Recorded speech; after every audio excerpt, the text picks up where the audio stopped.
Bush, I would like to say hello and thank you very much to the Chinese fan group of China, and which is, let me read it here, which is MJJCN.com, and thank you for your interest, and hopefully I can come visit you soon with some books to China to sign.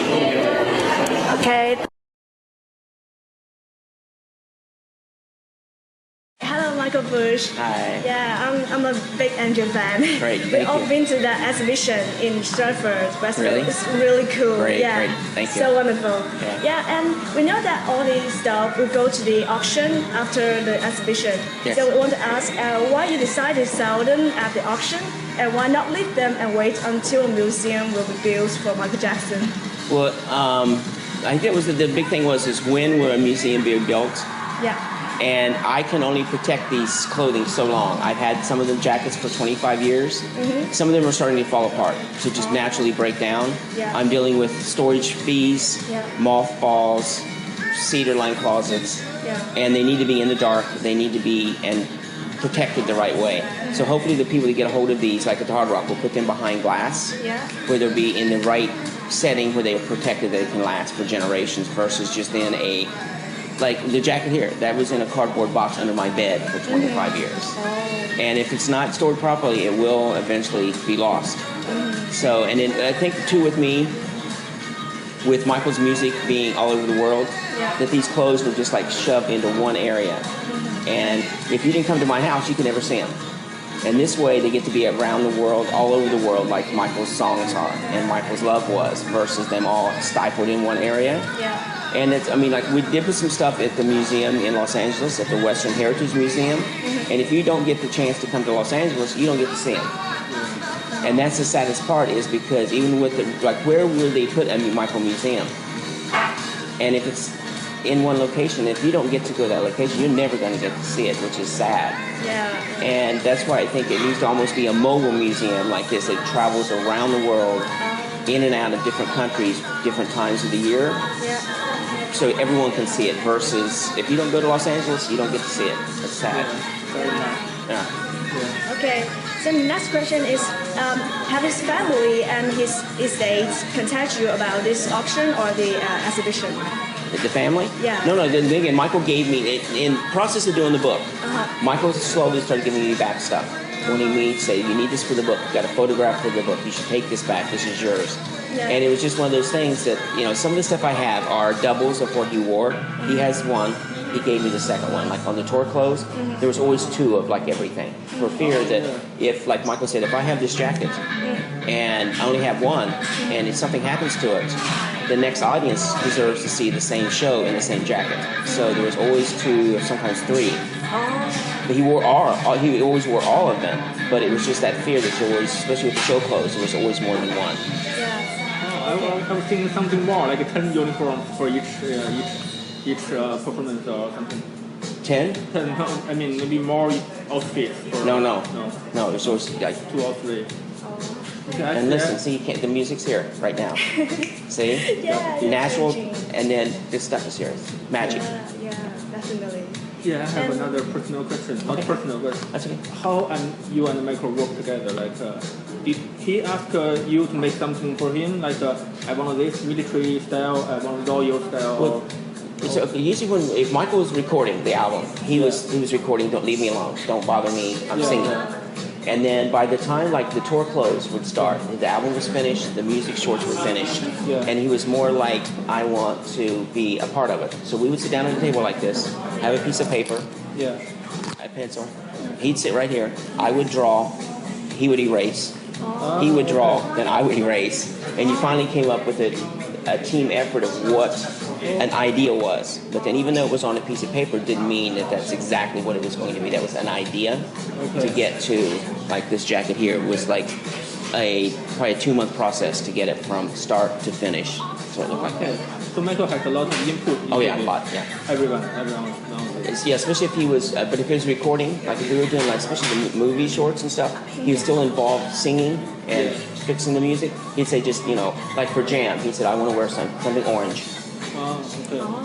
and then trying to figure out like where the set was, how he was going to dance, what the theme, the tone of the music short was. That's how you kind of come up with the idea. Yeah, and I found some accessories are pretty interesting, and it can kind of promote the level to a new level. So how do the accessory work in this kind of uniform? Well, like this, then again, with Michael was the amount of detail in the jacket. And then when those would reflect the light, because there's so many of them, it was like the people in the back row could see what the people in the front row saw. Because they were flat pieces of metal, and then he could like breathe in and out, and they would reflect different amount of lights, and it looks like they were almost coming alive. Because Michael's mentality was the jacket has to be as entertaining on a hanger as it does on him. So there was that level of Michael's entertainment, but the garment is equally as entertaining by itself, even before I put it on. And we know that Michael is so inspired by the military style. But why is he so fond of this style and some police accessories? Well, I think with Michael too, it was police uniforms, military uniforms command attention. It's authoritative. And I think Michael too was, if I get that female fan base, what man doesn't look good in a uniform? So that was hooking in the girls first, of him in a uniform. And then we're going to take the uniform and make it rebellious. We're going to make it rock and roll. We're going to make it out of leather. Or, I mean, like this, the badge here, originally was supposed to go on your hat, one. And Michael went, let's put them everywhere. And then we tried, and everywhere was too much. So then we came up and we started like one side, oh, that's great, or bringing the belt, oh, that's great. But it just ended up slowly getting to that process. And then with Michael, this was just a hard regimented lines. And this was basically, we started with the zippers, was from the beaded jacket. The zipper, and then just layer on top of layer to get to that point. And these were the buckles went down his pants for the Bad album cover. And it was just taking elements of everything to that point, incorporating it into the next level. So what's the standard measurements of his body? He's 36 chest. 36 like suit. 28 waist. 28 waist. And 32 instinct. His average, he was just really thin, very broad this way. But when he turned sideways, he was very thin. He was a dancer. He was they call it in the business. He had a dancer's body. He wasn't really muscular. He was lean, like a gazelle. How about the leg? How long the leg? 32. Average. For someone his size, he was like 5'9", 5'9.5", 5'10". 32 instinct was average for someone his size. Is there any changes in this period compared to the previous tours? You mean in measurements? He was a little bit thinner. But then he's getting older. He's 50. He hadn't been on stage for 12 years. And then as he got older, he was still dancing and stuff, but he didn't have as much body fat. He was more. It is said that Versace has taken part in designing the dangerous golden fencing style. Is that true or false? No, not false. And there's another book that came out that said that the fencing outfit that Michael wore, like the gold leotard under the dangerous, that Versace did that too. It's like, no. But see, Versace at that point had a bigger name than mine, and nobody knew who I was. So, But I know, but the general public wanted Michael was the caliber of artist that should have had on Versace. But Michael didn't want to do his own thing instead of what they did. Michael went into Versace's top. It's an inspiration. Absolutely. Costume do you think is the best? To me, it would be his lean shoes. He did Smooth Criminal, he lean. That for my job, being a costume designer, to choreography dance. And it made it was just so unusual because Michael's his second signature dance. That no matter where I go, on a dance,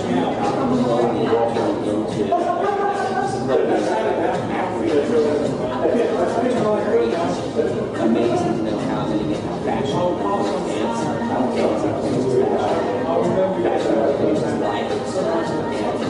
Very nice. And then second, I really this jacket because this was the first time I looked at 1987. This is the band on that. So this was like the first. And to see how the world just wow, it was like We're so appreciated that you and your partner that makes us possible.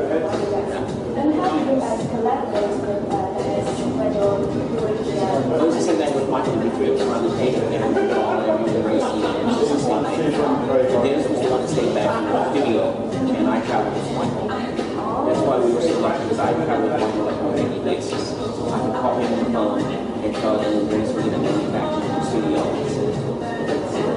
So it took two of us to keep up with one. So that's great, a brand that decides and decide on those for fans. Maybe eventually, but it's going to begin on a you can't do it in this caliber, this much detail. It costs too much. So that's going to be the first thing. And it had to be something that the estate, my backstage, would have to do it. So if they wanted to. I mean, I can do that on a limited basis, like a special edition.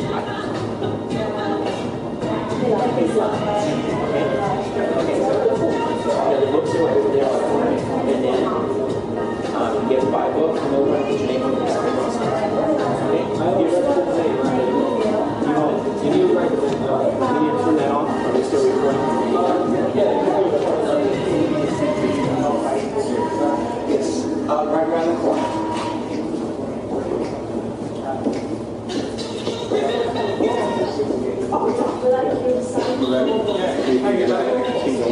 Books?